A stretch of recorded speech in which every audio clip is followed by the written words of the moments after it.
আজকে আমরা জানব জহিরুদ্দিন মোহাম্মদ বাবর সম্পর্কে, বাবরের রাজত্বকাল সম্পর্কে। জহিরুদ্দিন মোহাম্মদ বাবর মোগল সাম্রাজ্যের প্রতিষ্ঠাতা ছিলেন জহিরুদ্দিন মোহাম্মদ বাবর। তিনি অবশ্যই বাবর নামেই পরিচিত বেশি ছিলেন, যার অর্থ হলো সিংহ বা ব্যাঘ্র। কাবুলে নিজেকে প্রতিষ্ঠা করার থেকেই বাবর ভারতের প্রতি আকৃষ্ট হন। ভারতের রাজ্য প্রতিষ্ঠার সুবর্ণ সুযোগ এসেছিল যখন দিল্লির তদানীন্তন সুলতান ইব্রাহিম লোদি পদচ্যুতি করবার জন্য দিল্লির অভিজাত দরবারে বাবরকে আমন্ত্রণ জানানো হয়। পানিপথের প্রথম যুদ্ধ 1526 খ্রিস্টাব্দের 21 এপ্রিল ইব্রাহিম লোদিকে পরাজিত করে বাবর মোগল সাম্রাজ্য প্রতিষ্ঠা করেন।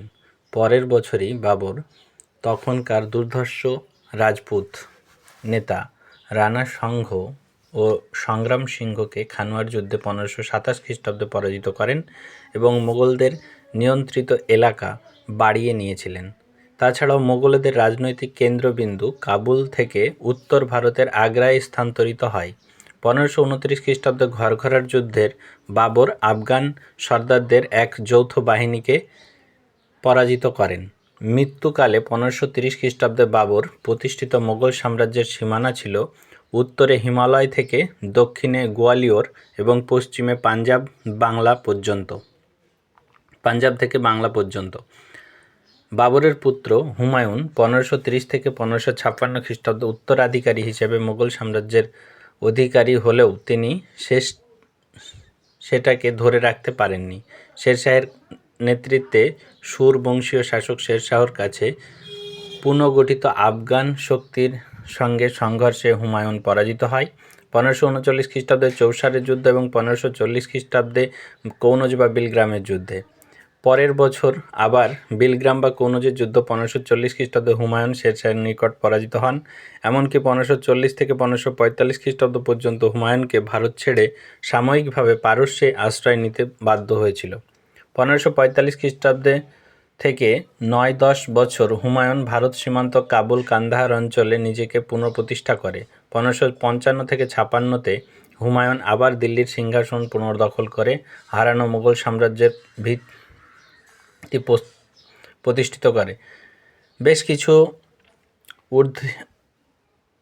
অংশ উদ্ধার করতে পেরেছিলেন। 1556 খ্রিস্টাব্দেতেই হুমায়ুনের মৃত্যু হয়। বাবর মোগল সাম্রাজ্যের সূচনা করার সঙ্গে সঙ্গে মোগল স্থাপত্য নির্মাণে উৎসাহ দেখিয়েছিলেন। তিনি পানিপথে একটি মসজিদ নির্মাণ করেন। সেই সময় তিনি কতগুলি বাগান বা মোগল গার্ডেন তৈরি করেন। চাহারবাগ কৌশল নিয়ে আসেন, যেমন শ্রীনগরের নিশাদ বাগ, লাহোরে শালিমার বাগ, পাঞ্জাবে পিঞ্জোর বাগ। হুমায়ুনের আমলে স্থাপত্য শিল্পের সেই রকম কোনো নিদর্শন আমরা পাই না পাওয়া গেলেও তিনি শিক্ষিত এবং শিল্পরসিক ছিলেন। তার পরিচয় জানা যায় যে জ্যোতিষবিদ্যা এবং কবিতা চিত্রশিল্পের তার খুব অনুরাগ ছিল। কিন্তু হুমায়ুন গ্রন্থাগারের সিঁড়ি থেকে পড়ে গিয়ে মৃত্যুবরণ করেন। বানজারায় বাবরের প্রথম সামরিক সাফল্য, বাজাউরে বাবরের প্রথম সামরিক সাফল্য পায়। পানিপথের প্রথম যুদ্ধ ভারতে বাবর মোগল সাম্রাজ্যের প্রতিষ্ঠা করে 1526 খ্রিস্টাব্দে। খানোয়ার যুদ্ধে বাবরের হাতে রাজপুতদের পরাজয় হয় 1527 খ্রিস্টাব্দে। বাবর চাঁদেরি দুর্গ আক্রমণ করে 1528 খ্রিস্টাব্দে। বাবর তৈরি মোগল বাগান নিশাদ বাগ, চাহারবাগ কৌশলে এটি নির্মিত। নিশাদ বাগ বাবরের তৈরি মোগল বাগান শালিমার বাগ, সেটিও বাবরের তৈরি। নিশাদবাগ শ্রীনগরে অবস্থিত, শালিমার বাগ লাহোরে অবস্থিত, পিঞ্জর বাগ লাহোরে অবস্থিত, জামা মসজিদ পানিপথে অবস্থিত, পুরনো কেল্লা এবং হুমায়ুনের সমাধিসৌধ রয়েছে। জহিরুদ্দিন মোহাম্মদ বাবর 1484 খ্রিস্টাব্দে জহিরুদ্দিন মোহাম্মদ বাবর জন্মগ্রহণ করেন। 1484 খ্রিস্টাব্দে জন্মগ্রহণ করলেও 1494 খ্রিস্টাব্দে ফরগনার সিংহাসন লাভ করেন।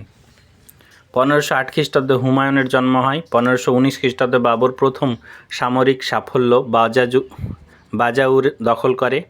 1520 খ্রিস্টাব্দে শিয়ালকোট অধিকার করে। 1526 খ্রিস্টাব্দে পানিপথের প্রথম যুদ্ধে ইব্রাহিম লোদিকে পরাজিত করে ভারতে মোগল সাম্রাজ্যের সূচনা করে। 1527 খ্রিস্টাব্দে খানোয়ার যুদ্ধে রাজপুতরা পরাজিত হয় বাবরের কাছে। 1530 খ্রিস্টাব্দে জহিরুদ্দিন মোহাম্মদ বাবরের মৃত্যু হয়। 1538 খ্রিস্টাব্দে চুনার মোগলদের কাছে শেরশাহ বাহিনীকে পরাস্ত করে। 1539 খ্রিস্টাব্দে চৌসারের যুদ্ধে শেরশাহের কাছে হুমায়ুন পরাজিত হয়।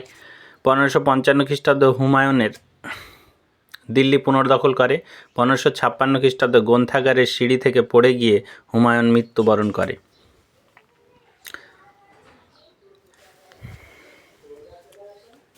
জহিরুদ্দিন মোহাম্মদের সামরিক সাফল্য কান্দাহার, কাবুল, বাজাউর, সিন্ধু, লাহোর, পাঞ্জাব, শিয়ালকোট, বিকানি, পানিপথ, দিল্লি, আগ্রা, খানোয়ার, যোধপুর, রণথম্বর, চিত্তোর, উদয়পুর, জয়সালমীর,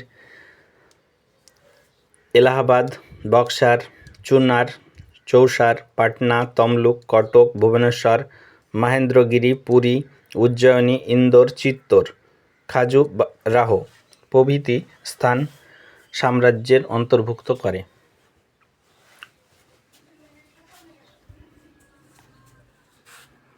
এটি হচ্ছে জহিরুদ্দিন মোহাম্মদ বাবরের আত্মজীবনী মূলক একটি ছোট্ট ভিডিও।